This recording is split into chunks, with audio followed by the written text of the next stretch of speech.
తెలంగాణలో రైతులను ముఖ్యమంత్రి కేసీఆర్ కంటికి రెప్పలా కాపాడుకుంటున్నారని విద్యుత్ శాఖ మంత్రి జగదీష్ రెడ్డి అన్నారు. నెడ్మనూరు మండలం ముప్పారం గ్రామ సమీపంలో నాగార్జునసాగర్ ఎడమ కాలువకు గండిపడిన ప్రాంతాన్ని Nagarjunasagar MLA Nomula Bhagat, Huzur Nagar MLA శాగనంపుడి Saidireddy, Kodad MLA Bollam Mallayya యాదవ్లతో కలిసి పరిశీలించారు.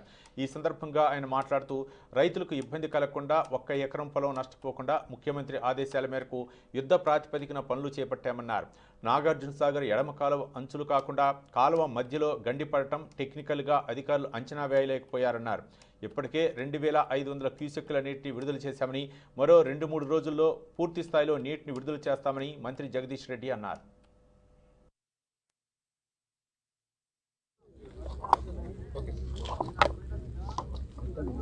నాగార్జునసాగర్ ఎడమ కాలువ పైన గండిపడి ఏదైతే వాటర్ రిలీజ్ ఆగిందో మరి ఆ గండిని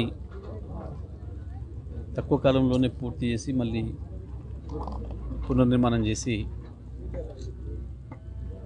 వెంటనే ఈరోజు నీళ్లను వదలడం జరిగింది. ప్రత్యేకించి హుజూర్ నగర్ కోదాడ ప్రాంతంలో కావచ్చు, ఇక్కడ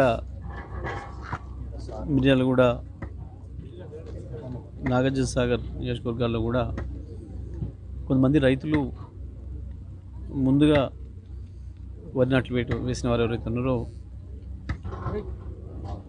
వాళ్ళకి సంబంధించి పొలాలన్నీ కూడా పొట్టకొచ్చున్నాయి.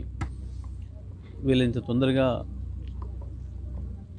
ఈ పునర్నిర్మాణం చేసి వెంటనే నీళ్ళు వదలాలని చెప్పి రైతాంగం